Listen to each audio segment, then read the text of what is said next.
At 35, Elias had learned how to live with silence. Not the peaceful kind, the heavy kind that settled into his chest, that reminded him of everything that used to exist in this house and no longer did. 5 years ago, his wife died.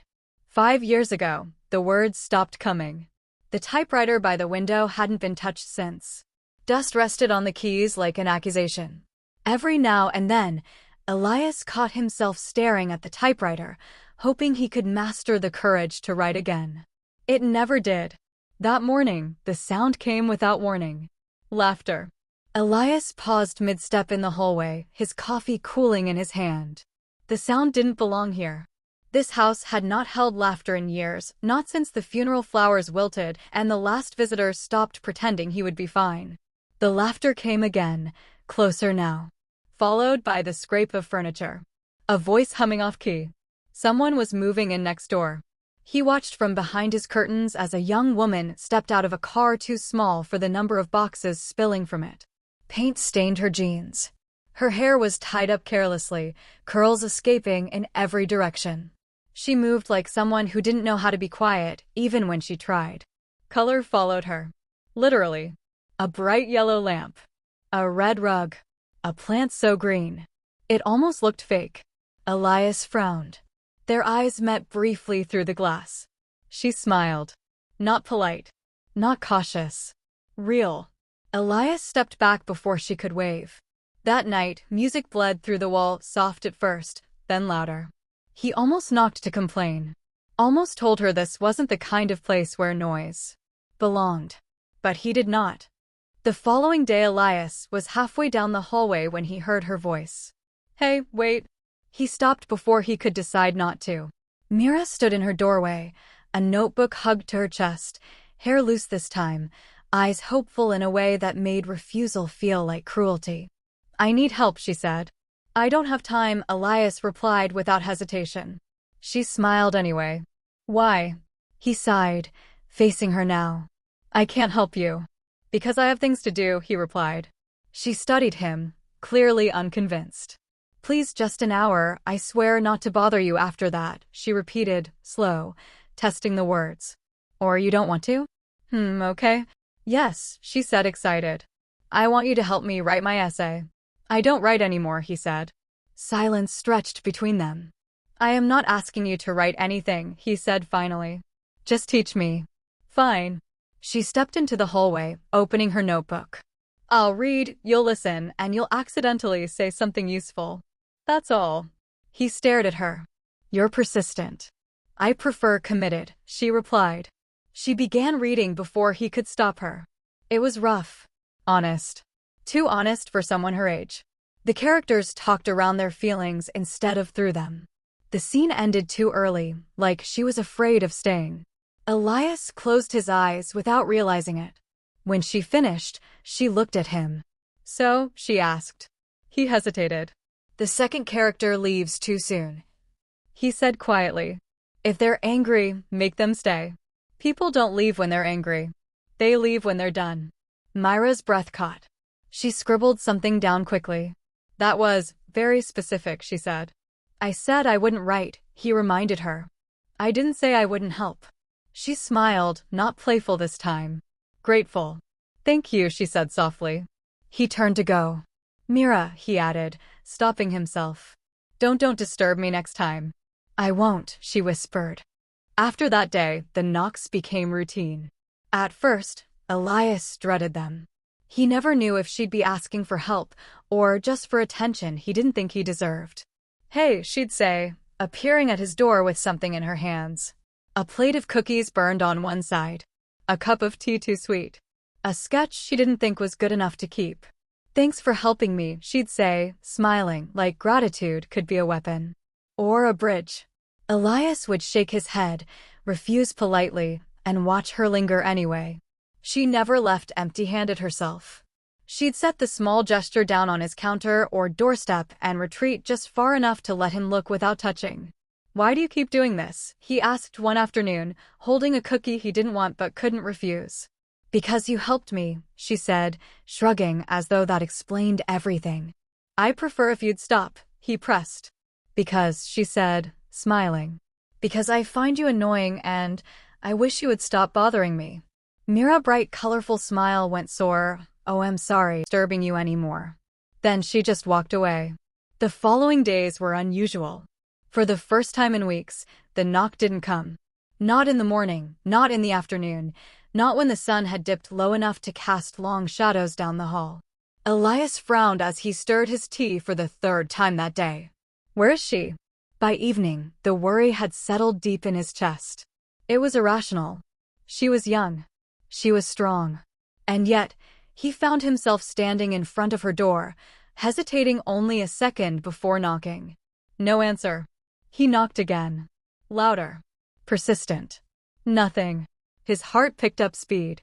He rapped on the door frame with the heel of his hand. Mira, he called softly. The door opened slightly, enough for him to see her. She was slumped in the doorway, wrapped in a blanket, pale, her hair clinging to her forehead. Her notebook and pencil had fallen to the floor beside her untouched. Mira, he breathed, moving closer. Hey, what's wrong? She tried to smile. Failed. Her voice was a whisper. Mr. Elias, what are you doing here? She asked. Why didn't you tell me you were sick? He murmured softly. I didn't want to bother you, she said, shivering. I feel awful. He stepped inside, closing the door gently behind him. You should have told me, he said firmly, kneeling beside her. You don't just disappear, Mira. I got worried. Her lips quivered into a faint, embarrassed smile. I didn't want to trouble you, she said again, almost ashamed. You're not trouble, he said quietly. And you definitely don't get to make me worry like that. He helped her sit up, draping the blanket over her shoulders more securely. Her hands were cold in his. He felt a strange tug in his chest, something protective, something familiar, something he hadn't realized he still had room for. I'm okay, she murmured. Just a cold. I'll be fine tomorrow. He shook his head, unconvinced. You'll stay here until you are, he said. I'm making tea. And then soup. You're not moving until I say so. She laughed weakly. A small sound, but enough to make him realize how much he had missed it. Fine, she said. You win. Hours passed quietly. He brought her tea again when it cooled, adjusted the blanket over her shoulders, even fetched her pillow from the couch. Every small gesture felt necessary, though he wouldn't have admitted why. Finally, she dozed off, curled up beneath the blanket like a small, exhausted bird. The first light of morning filtered weakly through the blinds. Elias stirred the tea he had left on the small table beside Mira, just in case she woke up. He hadn't slept much and was tired of taking care of her all night. A soft cough drew his attention. Morning, she said, voice scratchy but with a mischievous edge. She tried to sit up and failed spectacularly, leaning against the blanket instead. Morning, he replied, trying not to show how relieved he was that she'd survived the night. You stayed here the whole time, she asked, squinting at him. I did, he said. Because someone needed to make sure you didn't turn into a human icicle. She gave a small laugh, weak but genuine. Wow. Protective, I thought you hated me. I'm not protective, he said flatly. And I don't hate you, and I'm sorry if I made you feel that way. It's okay, I was kind of annoying at times, she said, smiling. You know, she said, if you keep showing up like this, people might start thinking you actually care about me. Elias frowned, hiding whatever small reaction her words had triggered. I don't care about you, he said. Uh-huh, she said, eyes twinkling. We'll see. And just like that, despite the lingering shadows of sickness and grief, the apartment felt a little warmer, a little brighter. Because Mira was still Mira, persistent, bright, untouchable by silence. And Elias, well, he was starting to notice that maybe, just maybe, he was beginning to enjoy it. One day later, it started with a simple request. I want you to come to my school, Mira said one afternoon, notebook tucked under her arm, eyes sparkling with the same determined stubbornness that had gotten her through the last week of his quiet apartment. I am not going to your school, Elias said flatly, crossing his arms. Why not? She asked, as if the answer were obvious. I don't belong there, he muttered. I haven't written in 5 years. Exactly, she exclaimed. You'll fit right in. That's the whole point. He blinked at her. "You'll see," she said, grinning. "You don't even know what you're missing." The next thing he knew, he was walking across the campus, Mira bouncing alongside him, dragging him toward the building she insisted was the heart of creativity. Inside, the smell of paper, coffee, and ink hit him first. Then the sound, snippets of dialogue being read aloud, pencils scratching on notebooks, the soft hum of typing. It felt alive. Mira led him down hallways filled with student posters, clippings, and scribbled ideas taped to the walls. They arrived at the writing department, a large, sunlit room where students were clustered around tables, sharing lines, reading scripts, laughing at each other's half-formed thoughts. Elias froze. The chatter, the energy, it reminded him of everything he'd loved before. "Come on," Mira said, tugging gently at his sleeve. "Sit. Listen. Maybe even help."